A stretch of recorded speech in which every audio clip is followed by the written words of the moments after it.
अब एक बार देखो तो जरा यहाँ पर मुझे रिप्लाई दो जूम पे।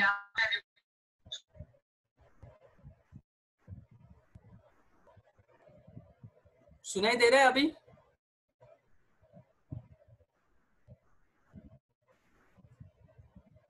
Yes, yes, sir. Go ahead. Okay, चलो। If I'm not audible, Simar, please interrupt me for a while. We could stop and then we could continue again. Yes, yes, sir. Yes, sir. Okay. Coming back to the topic again. So, Order 29, suit by or against firms. Now, it is very important for us to understand that who may be a plaintiff and who may be a defendant. A partner in his individual capacity can file a suit against the partners. But when we have to file a suit on behalf or against of partnership firm, the name of that partnership firm has to appear and it shall then represented through its partners. So this is given under Order 29. Again, Order 30, sorry. Again, a very important aspect, Order 31, suit by or against minors. Now, we all know a minor is precluded from filing any suit or entering into any contract. Section 11 Contract Act, we are very well aware of that. So, whenever a minor has to file any suit, it has to be filed through its next friend. Now, it may be a natural guardian, it may be a next friend, it depends on who is filing, provided that next friend shall not have any personal interest against the minor. This is very important. So this is the structure of the parties. Maybe a plaintiff who may be a defendant, filing a suit against government, filing suit against corporations, against minor, on behalf of minor, against partnership firms, against company, etc., etc. We need to understand this structure. For example, I'll tell you a case wherein I was dealing with a partnership case. One of the partners had filed a suit against other partners for dissolution of a firm. Now, when he had filed a suit for dissolution of a firm, he had filed it only in his individual capacity, XYZ versus ABC and EDF. There was no mention of a partnership firm. Now, when you are filing for a dissolution of partnership firm, definitely it has to be filed against a partnership firm. This suit was not filed against a partnership firm, but it was filed only against the individual partners. So, taking this ground of defense of Order 30, we filed an application for rejection of plaint. Now, this was a material defect in the pleading which the plaintiff had made.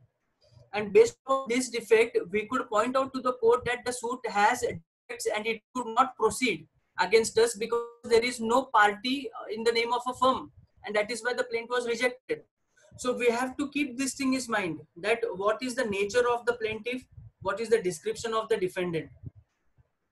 Now moving ahead, after name of the plaintiff, name of the defendant, then comes the important aspect of the plaint, and that is the material facts. Pleadings. Now, in India, there are two types of pleadings, plaint and written statement. The rules for drafting a plaint is the same, and the rules for written statement is also the same, provided some differences, which are in Order 7 and Order 8. Now, coming to Order 6, rules of pleading. Now, we all know that when we plead a particular case or when we have to file a particular case, we must have a cause of action.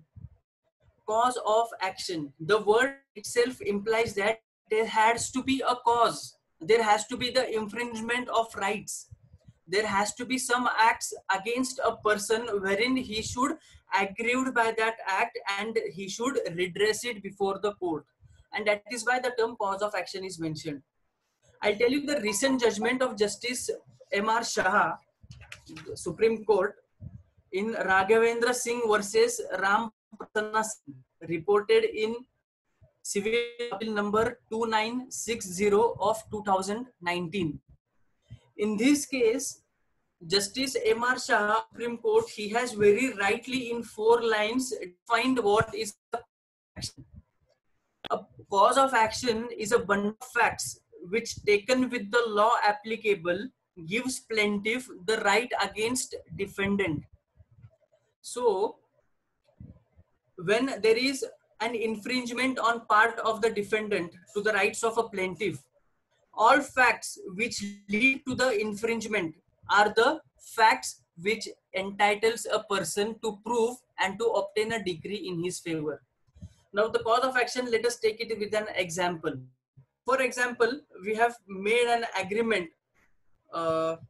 Okay, for example, there is an agreement to sell regard to movable property. I have agreed with a particular person. I have agreed with a particular person that for rupees 100 I will purchase your property, and out of rupees 100, 50 rupees I will pay you within 1 month, and the rest of the 50 rupees I will pay you directly on execution of the contract. The contract is executed between me and the other person regarding to the immovable property purchase deed. I pay him rupees 50 right now, and within 1 month I have to pay him rupees 50. Now he has performed his entire contract. He has agreed me to sell the property, and he is waiting for me to pay that entire rupees 50 within 1 month. 1 month lapse away, I does not pay him rupees 50. Now these are the bundle of facts. As soon as I fail to pay rupees 50 within 1 month, he is entitled to file a suit for recovery of that property or suit for breach of contract against me into the court of law. So right from entering into the contract, me paying him rupees 50 on date of contract and agreeing him with him or making a promise to him that I will pay rupees 50 within 1 month, and I failing to pay rupees 50 within 1 month, these are the of which the other person is entitled to file a suit against me in respect of breach of a contract. So this is a cause of action for him. Now, cause of action has to be pleaded very wisely, because when there is no cause of action, you plead the facts, but based upon that facts, there is nothing to show that yes, there is a cause of action against you. Your suit cannot be maintainable in law, and it is straight away liable to be rejected in terms of rejection of, which may amount to decree. So we have to be very clever enough to plead the facts. We have to be very clever enough to identify the cause of action. We have to plead the facts in such a way that it may show some sort of infringement of rights. Now, in the example which I have given you, if I plead only the facts, we entered into the contract, he paid me rupees 50 and he failed me to give rupees 50 within 1 month. We have to plead this in such a way that it shall show to the court that yes, there is a breach of contract, there was a promise, there was a reciprocal promise, and there is a breach of that promise, and hence he has filed a suit before me. So this is what cause of action is. Now, coming back again to pleadings. The first and foremost rule of pleading is material facts and not evidence is to be pleaded. We have to plead into only material facts. Material facts which constitutes your infringement right and which constitutes your cause of action, based upon which a decree could be passed against the defendant. This is what material facts is. You have to not plead evidence.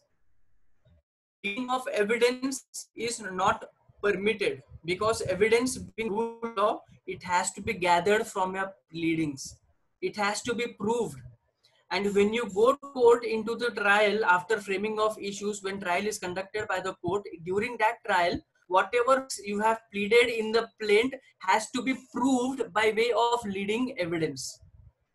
So pleading of evidence and pleading of material facts, both are different things. You are allowed in a plaint to only plead material facts and not law, because law comes when the issues are framed, not right now. Now, material facts, facts and material facts. Now, we all know that the difference between material facts and facts is a very thin line difference. Fact means any fact. Material fact means only a particular fact in which you are entitled to claim your cause of action, or based upon that material fact of your cause of action, you are entitled to claim a relief against the defendant. A fact may be relevant or irrelevant, but a material fact has also always to be a relevant fact. When we say material fact, it has to be relevant. When we say a fact, it may be relevant, it may be irrelevant. So what we have to plead in the plaint is only material fact and not a fact. Second, now the distinguish between fact and material fact is very well explained by the Supreme Court in the case of Uddhav Singh versus Madhav Rao Sindhia. Difference between material fact and a fact is very well given by the Supreme Court in the case of Uddhav Singh versus Madhav Rao Sindhia, reported in AIR 1976 SC 744. In this, the Supreme Court has rightly said that material facts are those facts which are primary in nature and which must be proved at trial to establish existence of cause of action. So this is what the Supreme Court has defined regarding a material fact. Now the second important thing, after pleading of material facts as stated in order 6, we have to also see order 2. Now order 2, it speaks about claims in general. It is a general rules of pleading that you are allowed to plead only once what is your grievance. Time and again you are not allowed, based upon your access or based upon your loopholes, you are not allowed to institute a suit again and again. Once you institute a suit, you are further barred to institute another suit on same cause of action. So that we have, along with pleading these material facts, we have to also see what is order 2. Order 2, rule 2 says that suit to include whole claim. So if you have any cause of action against a particular person, you have to plead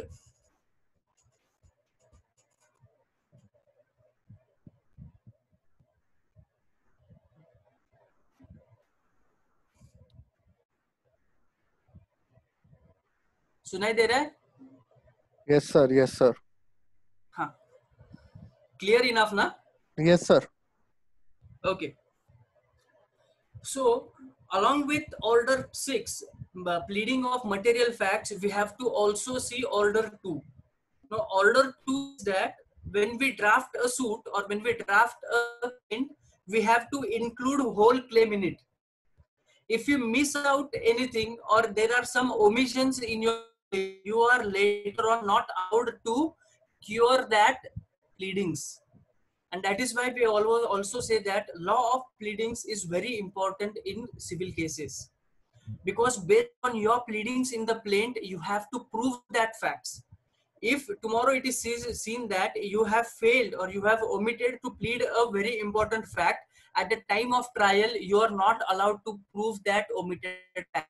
And that omitted fact is deemed to be not in existence. So that is why along with order 6, also see order 2, suits to include whole claim. For example, let me give an example of order 2, suit to include whole. If is a particular suit based upon breach of contract. Now we all know that we have a very unique enactment, the Specific Relief Act of 1963. As per that Specific Relief Act, you are entitled to seek specific performance of a contract. Now what is specific performance? It may not be appropriate for us to delete right now. So based upon a particular contract and based upon that contract, you are entitled for 2 remedies. The first remedy against a person who have committed breach of contract is compensation by way of section 73 of Contract Act, and the second is by way of specific performance, section 10 of Specific Relief Act. These are the 2 reliefs. Now you are entitled to claim both the reliefs before a court, but unfortunately, based upon your bad drafting or based upon your action, you only claim compensation for breach of contract, but you does not pay for specific performance of that contract. What will happen? On based upon these facts, you are precluded from claiming further relief of specific performance. So it is deemed in the eyes of law that you have relinquished your prayer for specific performance and you are only asking compensation. So this is a fatal mistake which we make while drafting a plaint. We have to be, again I say, we have to be very enough to keep these provisions in mind, to keep the facts in mind, and to pray accordingly. That is why our two suits to include whole claim definitely is a very important order which we have focus on. Okay, moving forward again. Second important part of pleadings is condition precedent. If your suit is based upon any condition precedent, in your material facts, in your pleading, you have to mention that condition precedent. Now let me give an example. For example, if there is a contract between two persons regarding purchase of a immovable property, in that contract it is stated that the consideration shall be paid by the buyer to the seller within 1 month. Also, the seller shall perform his duty of vacating a particular immovable property within 1 month. We put in other way, there is a house. In respect of that house, there is a contract between purchaser and the seller of that house. In that house, the seller says within 1 month I will vacate the entire premises and hand over you the possession, and the purchaser on the other side says you vacate the premises, I will pay you the consideration amount in 1 month. Now this is a contingent contract. Now why it is contingent? Because on both the parties similar, what we can say, duties are obligated. On the purchaser, his duty is to pay the consideration amount within 1 month, and on the buyer or on the seller, it is the duty cast upon him to vacate the premises within 1 month. So if tomorrow any breach of contract arises, be it part of a seller, be it on part of a purchaser, we have to mention these important conditions, the condition precedents of performance of a contract into the plaint. So again, these forms are very important.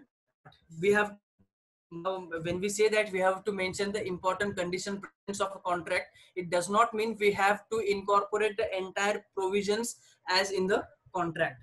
Only the material things in which performance was based upon both the parties. What were the duties mentioned in the contract on the seller and on the purchaser? So this only we have to mention. The second aspect of drafting. Now, another classic example of condition precedent is suits for specific performance of a contract. Section 16 powers to relief. Now why condition mentioning?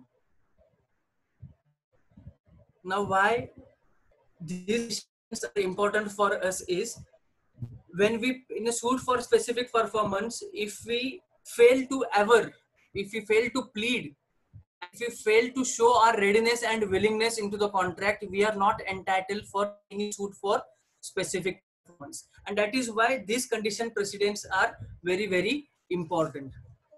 Now, another important thing, pleading, material facts. If we are pleading is based upon any fraud mistake, we have to mention each and every details of that fraud, inducement or malice. Again, this is given in order 6. Now these are the pleading in general.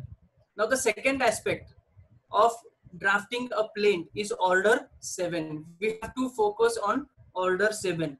The first rule says that what shall be the particulars of plaint. I have already said you what shall be the particulars of plaint, which all clauses is very, very important in that. So we have to focus that clause.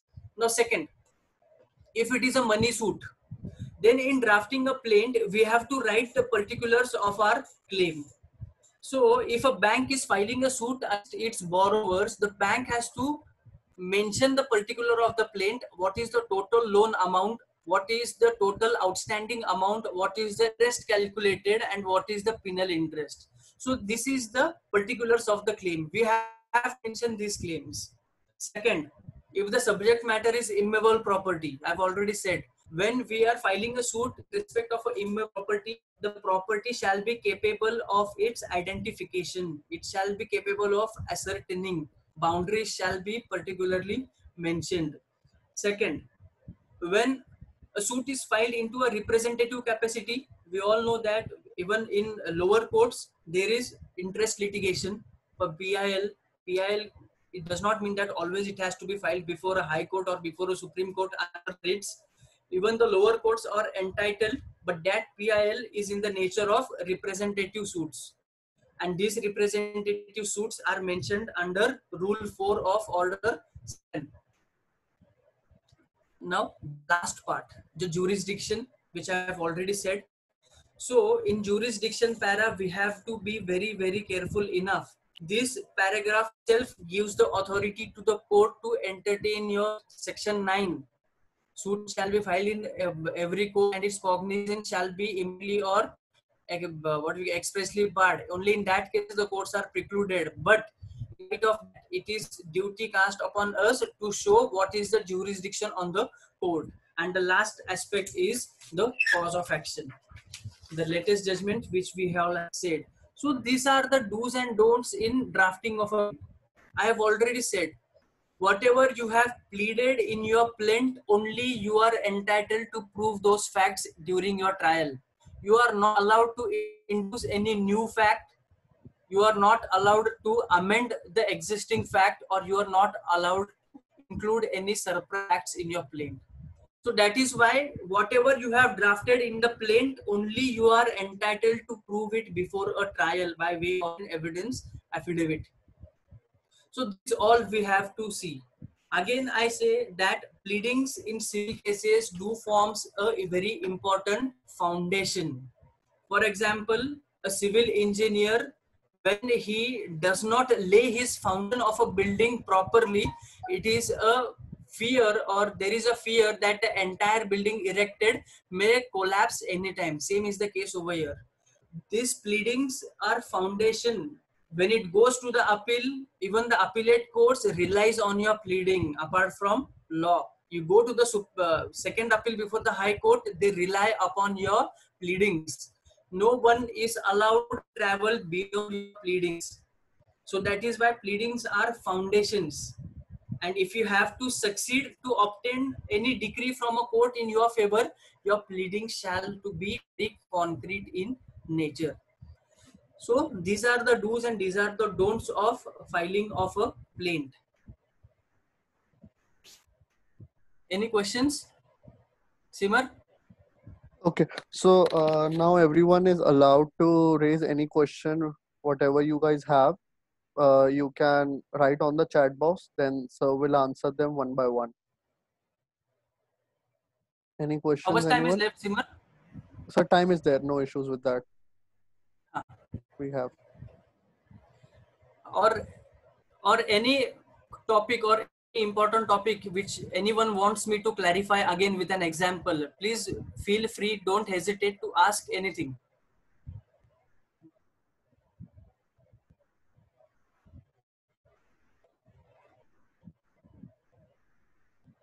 Sir, Yes. sir explains Order 6, Rule 17 of the CPC, amendment procedure. Okay, you want me to explain the amendment procedure? Yes, sir. Let me have a confirmation of time. Have time, Simarna, 15 to Yes. 20 minutes more. Yes, sir. Yes, sir. Okay, chalo, no issues then. Order 6, Rule 17. Amendment. Now, first thing we have to keep in mind with the terminology itself. To have an amendment to the facts, first important thing is that you must pleaded that fact. Now, Order 16, Order 6, Rule 17. Amendment of pleadings. Now it says that the court may at any stage of proceedings allow either party to alter or amend his plea in such a manner and on such terms may be just, and all such amendments shall be made as may be necessary for determining the real questions in controversy. Now there are two aspects for amendment. First is the pre-trial amendment and second is the post-trial amendment. In will case, when does a trial begin? Now we all know that after being of an issues, after framing issues, when the party has led its evidence, at that point of time we say that a trial has commenced before a court. So there are two aspects of amendment. First is the before trial amendment, and second is the after trial amendment. Now the before trial amendment, the first part of Order 6 Rule 17 comes into picture, that the court shall or the parties shall be allowed to amend as and when they shall, regarding the facts of the case as per the order of the court. Now, even though this proviso asks or demands to the court to have a very lenient approach in amendment of a plaint, but three things shall be kept into mind. No amendment shall be allowed which will change the nature of the suit. Now, when we say that which will change the nature of the suit, it means that the nature of the suits in its entirety shall not be changed. Example, if there is a suit for infringement of a trademark, and subsequently you have to file a suit for infringement of another trademark, you are not allowed to amend that. Now, when amending an infringement of another trademark, it is a subsequent cause of action, and that subsequent cause of action cannot be amended. For that, a separate suit shall be instituted. एक और example देता हूँ. There was a partition suit, and in that partition suit, all of the co-partners jointly they had sold the property to some third person, and it was sought that the third person shall be entered as a defendant and he shall be prosecuted as a partner. He shall be prosecuted as a co-partner. Now, a second purchaser of a property is not a co-partner. He is a subsequent purchaser who steps into the shoes of co-partner. He does not become a co-partner. By of this word, the court has rejected the amendment application of the plaintiffs. Now, when we say the nature of the suit, it depends upon each circumstance of a case. There is no straight-jacketed rule regarding allowing of a amendment or changing of a nature. Second important thing, when we make an amendment application, we have to show to the court that the amendment which you are seeking is not barred by any limitation. If, for example, the suit has been filed in the year 2014 and you are making an amendment in 2020, suit has been filed in the year 2014, making an amendment in 2020 based upon a court action which has arose in 2014, you are precluded from making any such amendment. The reason behind this is that you were not diligent enough when the amendment was sought. So for this purpose, the word diligent is very important. No one allowed to prosecute before a court when he has slept over his rights. So for this purpose, it is very important for us to go to the proviso of section or Order 6 Rule 17. Now, this proviso states that provided no application for amendment shall be allowed after the trial has commenced. So as soon as a person has given his evidence before a court and his examination has commenced, no person is allowed to amend his plaint in any manner, unless the court comes to the conclusion that in spite of due diligence, the party could not have raised the matter at commencement of. So the word due diligence is very important. Now the due diligence has to be read in the lights of limitation. If you want to amend any pleadings, then based upon that amendment, it should be a subsequent event. Any event which has previously occurred of filing of a plaint, you are not allowed. मैंने पहले कहा है, I already said in light of Order 2, when suit has to include whole claim, any omission on part of you while filing of a plaint, it is deemed to be relinquished, waived off by you. So any post event after filing of a suit, you are entitled to amend, provided nature of the suit shall not change, it shall not be barred by limitation, and third thing, it shall not be immoral in nature. Any doubt? Sir, sir, Huh? sir, is there any compulsory rule to submit the amended part to the opposite party, sir? Amended part, see, when you file an amendment application, definitely the court will ask the other party say, other side to say.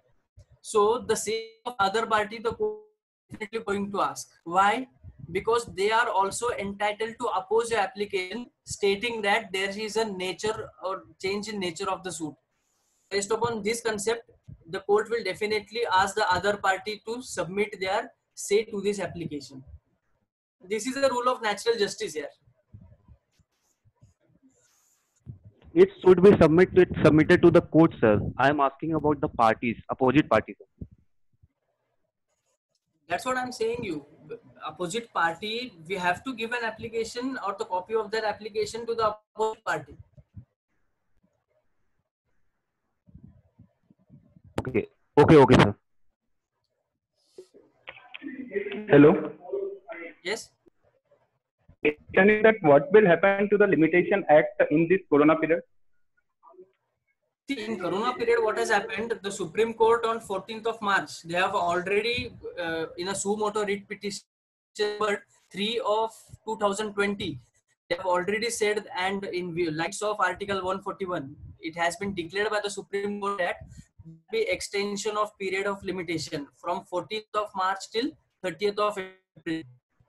So any cause of action or any limitation which was going to lapse the 14th of March to 30th of April, it has been extended.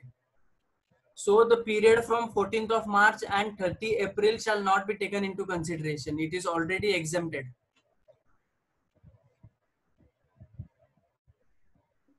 Okay, thank you, sir. Any other questions from anyone? Or Any should questions? we end the meeting? Someone has given his enlightened importance about verification of pleadings. Okay. It is observed during practice, verification clause is taken on lighter note by all parties. Now, one thing is very important for us, that this verification of things has been added later on by way of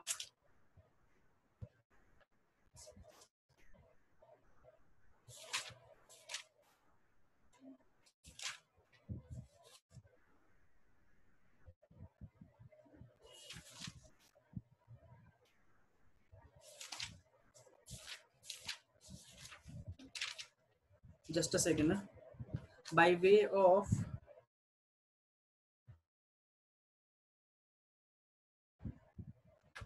no, why do we have a verification clause in claim? It is important for us to first ascertain why there is a verification of a claim.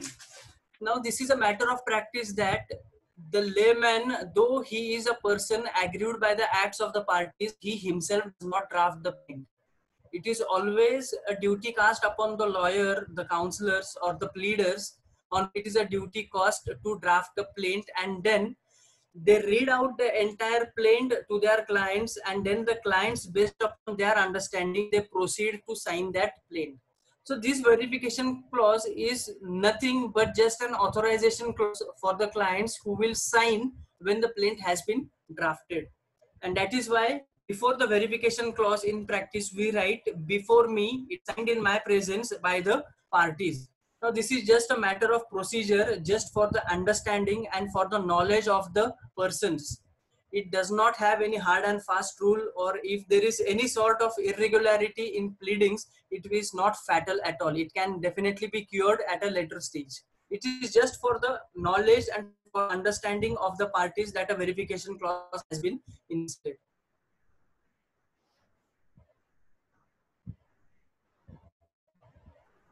Next, any doubt, any questions?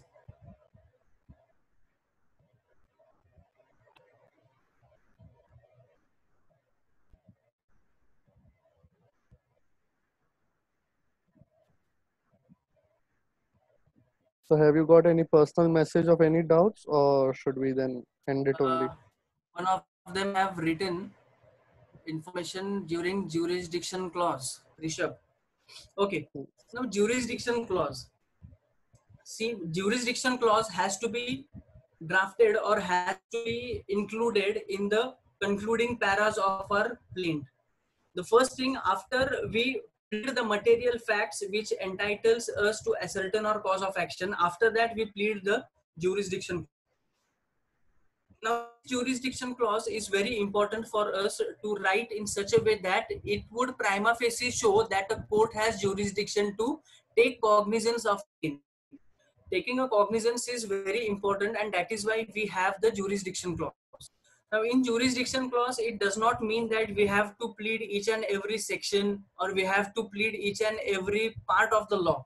For example, I'll tell you, if you're filing a suit based upon any immovable property, then we have to just mention into the jurisdiction clause that the property is situated within the territorial jurisdiction of this court, and that is why, as section 16 of CPC, court have jurisdiction to try and entertain the present suit. I gave an example of infringement of trademark. As per section 134 of Trademark Act, we have to mention over there that the plaintiff resides within the jurisdiction of this honorable court. The cause of action, the infringement of trademark, also arose with the jurisdiction of this. Therefore, by way of Trademark Act, as per subject matter, this honorable court is entitled to try and entertain the present suit. Also, by way of territorial jurisdiction, this court has jurisdiction to try and entertain the present suit and take cognizance of the suit. This is what the importance of jurisdiction clause is.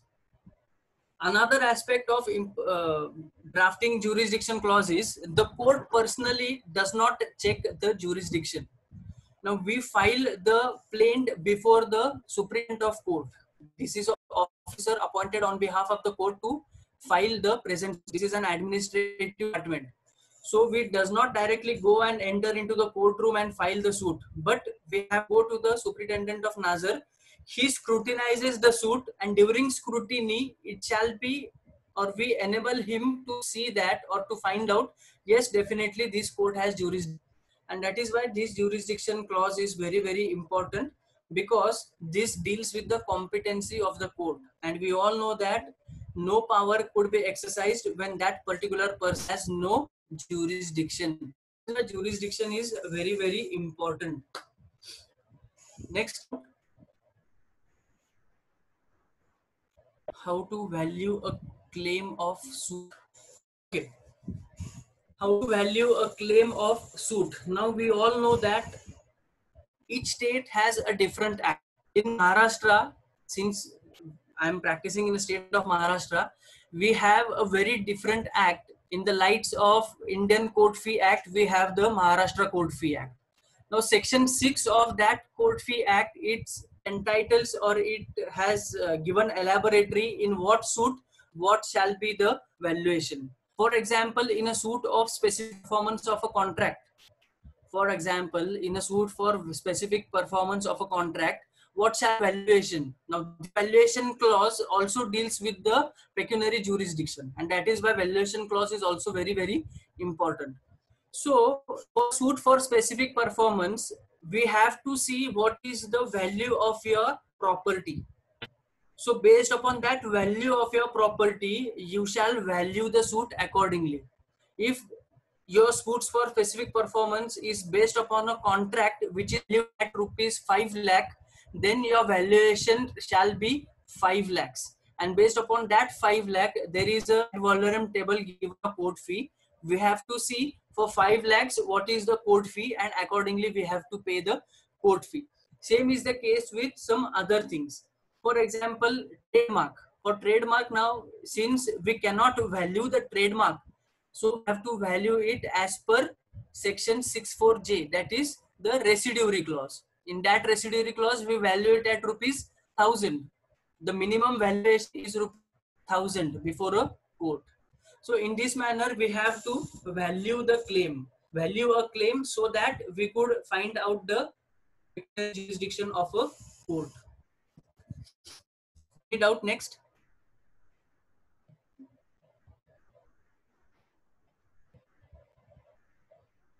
If no one has the questions, then I think we should thank sir now, because his passion for teaching has clearly taken the lecture from 40 minutes to almost 1 hour. Thank you so much, sir.